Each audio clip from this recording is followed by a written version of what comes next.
सेठ रहते थे, उन सेठ के पास एक ब्राह्मण देवता पहुंचे। उन्होंने कहा कि सेठ जी, हमको जगन्नाथपुरी दर्शन की इच्छा है, आपकी कृपा हो जाए तो हम जगन्नाथपुरी चले, माने कुछ मार्ग व्यय की व्यवस्था कर दें तो हम जगन्नाथ जी का दर्शन कराएं। तब सेठ जी ने मार्ग व्यय की व्यवस्था कर दी और व्यवस्था करके 100 रुपया दे दिया। उस सस्ते जमाने की बात है। 100 रुपया पंडित जी को दे दिया। बोले 100 रुपया तुम जगन्नाथ जी की सेवा में लगा देना हमारी तरफ से। बोले ठीक है। अब पंडित जी जहाँ होके जाते, किसी न किसी संत के यहाँ रुकते, तो उस रुपया में से संत सेवा कर देते। उस जमाने में बहुत सस्ते में आता था। 1 रुपये के मन भर तो चना आ जाते थे। 1 रुपये के 1 मन चना आ जाते थे। 1 रुपये के 1 मन चना आ जाते थे। सस्ता जमाना था। तो 1 रुपया 2 रुपया वहीं भेंट कर देते। राशन पानी मंगा लो, साधुओं के भंडारे में काम आएगा। ऐसा होते होते 98 रुपया खर्च हो गए। कितने? अब बचे कितने? 2 रुपया। तो 2 रुपया उन्होंने जगन्नाथ जी को भेंट कर दिए। पुरी पहुंचकर 2 रुपया जगन्नाथ जी को भेंट कर दिए। रात्रि को जगन्नाथ जी ने पटना वाले सेठ जी को दर्शन दिया स्वप्न में, और दर्शन देकर कहा कि तुम्हारे 98 रुपये हमारे पास पहुंच गए हैं, हमने सेवा में स्वीकार कर लिए। कहकर ठाकुर जी अंतर्धान हो गए। सेठ जी को बड़ा आनंद हुआ कि चलो जगन्नाथ, हम तो गए नहीं जगन्नाथपुरी, पर जगन्नाथ जी का हमें दर्शन हो गया। और जगन्नाथ जी ने यह भी कह दिया कि हमने 98 रुपये तुम्हारे स्वीकार कर लिए। तो हमने तो 100 भेजे थे, पंडित जी ने 2 रुपये बचा लिए क्या? अथवा हो सकता है खर्च हो गए होंगे, ज़्यादा खर्च हो गया होगा, जो कुछ भी बात है।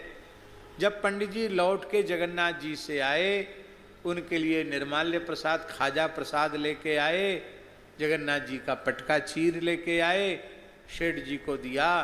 तो सेठ जी ने पूछा, कहो पंडित जी, जगन्नाथ जी का दर्शन करके आए? बोले हाँ, बहुत बढ़िया दर्शन हो गया। तो आप अन्यथा मत मानना, हमने जो सेवा दी थी वो अर्पित कर दी। सेवा करते हुए गए, 2 रुपये बचा था, वो 2 रुपये हमने जगन्नाथ जी को भेंट कर दिया।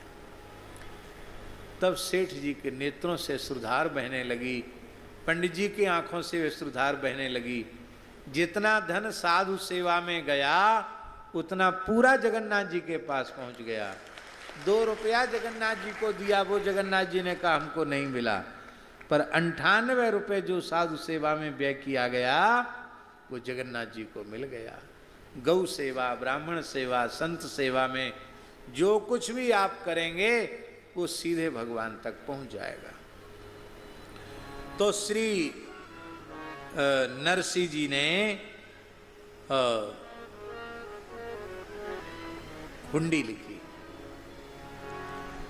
सिद्धि परम श्री शोभा धाम, श्री द्वारिका धाम निवासी प्रियतम प्राणाधार सेठ श्री सांवल शाह जी वसुदेव जी को जूनागढ़ से लिखी नरसिंह दास की राम राम वांचना। आगे यह निवेदन है कि इन साधुओं से नगद 700 रुपये आपके नाम से हमने ले लिए हैं, और ये हुंडी लिख दी ताकि सनद रहे और समय पर ये काम आवे। आप हुंडी पत्र के मिलते ही कृपा करके इनको 700 नगद स्वर्ण मुद्राओं का भुगतान कर देना जी। आपका दास नरसिंह दास। साधुजन हुंडी मिलते ही द्वारिका धाम पहुंचे, और वहां सांवल शाह जी मिले नहीं। खोजते खोजते थक गए, नहीं मिले। क्यों नहीं मिले? जब तक साधक स्वयं पुरुषार्थ करता है भगवत प्राप्ति का, तब तक भगवान नहीं मिलते। जब साधन करते करते चकनाचूर हो जाता है थक करके, और सोचता है हमारे साधन में ऐसी सामर्थ्य कहाँ, करोड़ कल्प तक कोई साधन करें तो भगवत दर्शन नहीं होगा, ये दर्शन तो कृपा के अधीन है। हे नाथ, हे मेरे नाथ, मैं आपकी शरण में हूँ, आप ही मेरे एकमात्र करुणामय स्वामी हैं। आप अपनी ओर से कृपा करके मुझे मिल जाएं तो संभव है, हमारी ऐसी सामर्थ्य कहाँ।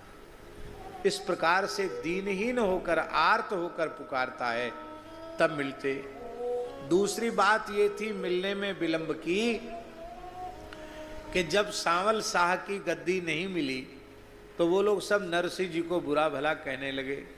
भगवान ने सोचा कि जितना हमारे भक्त को गाली पढ़ोगे उतना दूर हम चलते चले जाएंगे। अंत में दो दल हो गए। कुछ ऐसे भी हो गए, वो कहने लगे, रे भाई,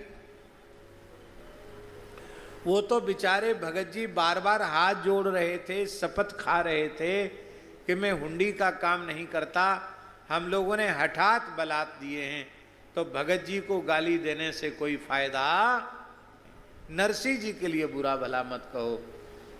अब सब हारे थके गोमती सागर संगम पर पड़े थे, तब ठाकुर जी ने देखा अब ये थक कर चूर हो गए, आर्त हो गए, अब इन्हें दर्शन देना चाहिए।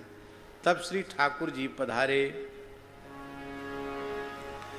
साह को स्वरूप करी आए कांधी, थैली धरे कौन पास हुंडी, दाम लीजिए गनाए।